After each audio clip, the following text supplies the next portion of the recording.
Black Joy is really interesting because it's always been seen as a threat. And it wasn't just like disrespected, right? We're talking about an emotion, right? It wasn't just disrespected. It was like systemically attacked, distorted, controlled, like by different social groups actually across history. Like, it's really strange. And we're gonna go through some of that because I think the story of Black Joy is actually important to tell. So in like the 1600s, right? Like Black Joy was dangerous because it meant survival, community, resistance. Here's how they went after it. Music and dance were restricted. Okay, this is because they built unity and hope. Drumming was outlawed. Okay, in many slave states because it was used for communication. Gatherings were monitored, right, to prevent revolts disguised as celebrations, and laws punished Black laughter, celebration, and gathering in public spaces. This is something devious. Okay, this is something that people don't understand. Okay, 1740 slave codes, they banned enslaved people from using drums and horns because they were seen as tools of liberation, right? Okay, the Negro Act of 1740 made it illegal for more than 7 Black people to gather without a white person present.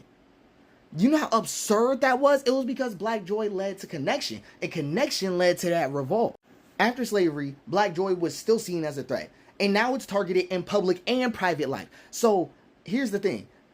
In public celebrations, they were usually met with violence, right? Like, so Tulsa, Rosewood, Wilmington, right? That whole deal. Black dance and music were mocked and criminalized, right?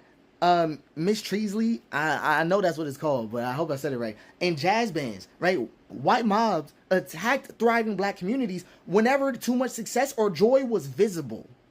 Okay, visible. This is important. And segregation laws kept people out of fun spaces, pools, parks, dance halls. I can't even get into the pro-segregation people because I got to take all this that's got to open it up. But the Tulsa Massacre is a deep example of this, right? Successful Black community with these theaters, clubs, and jazz, right, burned to the ground. But you got to understand, the theaters, clubs, and jazz were important to why it was burned to the ground. Rosewood Massacre, a Black town, was destroyed after false accusations, wiping out a thriving and joyful community, right? Dancers like the Jitterbug were banned in some states because they were too wild, right? Like, and Black communities that were joyful proved they didn't need white approval to thrive. This is actually how serious white supremacy takes itself at its prime. At peak, that's how serious it takes itself. But, you know, as time goes on, by the 50s and the 70s and stuff like that, Black Joy is not just about survival. Now it's like an open form of defiance. Black fashion and expression like the afros, dashikis, they were mocked as radical, talk about radical, and militant. Okay, Black music, like soul, funk, were demonized as dangerous, just like rap was going to be, right? Just like how it is right now. Dancing and celebration and protest movements were ridiculed. War on drugs was used to break up joyful, thriving Black communities. An example, right? FBI labeled the Black Panthers a terrorist group, partly because of their cultural pride. Just off of that, right? Coin worked to destroy the image of Black leaders who encouraged joy and self-love, right? And the rise of respectability politics told Black people that joy and expression made them look unprofessional. This is because a joyous Black person loves their Blackness and they're a revolutionary Black person. A joyful Black person who loves their Blackness is revolutionary. I think that's so pertinent. But then we get to the 80s and the 2000s, and this is where I think everything starts to kind of get a little twisted, because Black joy wasn't just suppressed anymore. It was exploited for profit. So black culture was packaged for white people, right? For their entertainment, hip hop, dance, fashion. You know, Black fun was only acceptable if white audiences controlled the image. I want y'all to sit on that. I want y'all to sit on that with your whole ass. Okay, because Black fun only was acceptable if white audiences controlled the images, right? Through the economics, through the money. The media criminalized Black joy when it was too loud or too free. Rap was equaling violent. Black parties were equaling dangerous. Respectability politics told Black people that joy had to be polished and presentable. Hip hop went from a joyful cultural movement to be branded as gangster music. Okay, strangeness.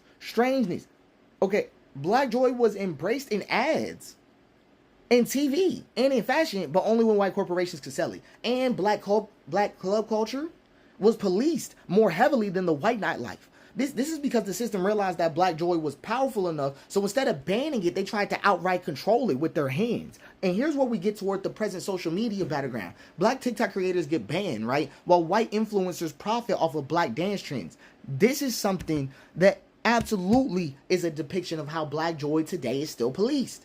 It's happening now in real time on a global stage. Black kids are harassed and arrested for dancing in public areas. Black success stories still trigger backlash in white conservative spaces. Black people celebrating too loudly still face backlash at events.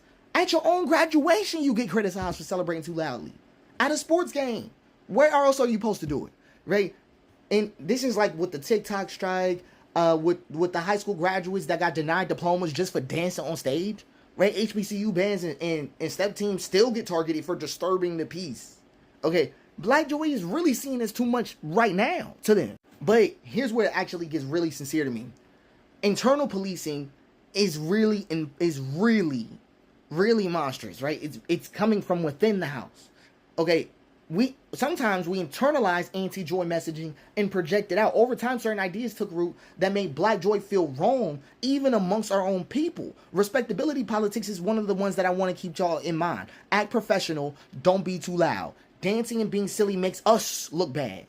Okay, but we can't just be accepted as people. We got to look good and be people, right? Serious people get respect. Playfulness is childish, right? That's all the respectability. But there's also this fear of judgment. If you dress like that, people won't take you seriously. Stop playing around and focus on work. White people are watching. Don't embarrass us. Don't embarrass us. Are you us or not? Like, it's stuff like that. It's stuff like that that really gets to you. And then the survival mentality also makes it that people say we can't afford to be carefree. We always have to be on our guard just in case. Having fun is a privilege. We don't have that luxury, right? These beliefs help Black people survive. I want y'all to hold that word, survive. But they also made Black joy feel like something we had to earn. We come with Black joy, built in. Okay, that's something we need to accept, and we need to accept that we come pre-installed with that. Okay, Black joy is not a crime, and it's not a joke, and it's not for sale. Okay, that's really what I want people to understand. Okay, every era has tried to suppress Black joy in a different way, from slavery, social media, in your own house, your mom. Everybody keeps trying to argue about whether we've suffered enough for the joy or earned enough for the joy. They always try to silence it, steal, or mock our happiness. But no matter what they did, Black joy never died, because it's inherent. We don't need to do anything to possess that. In the same type of time periods that we had all of that, it still exists here. It doesn't matter how difficult it gets. And that's something that's the reason why I'm trying to depict it from bottom up like that. Because Black joy stays in slavery. Black joy stays in Jim Crow. Black joy stays in your mama house when she can't stand you. Like when you can't stand her. There's something meaningful to that. And it's really about how I can get so emotional about this. But the point still stands. Black joy is an act of defiance against the system, because you were never supposed to be happy here. Matter of fact, you weren't even supposed to survive.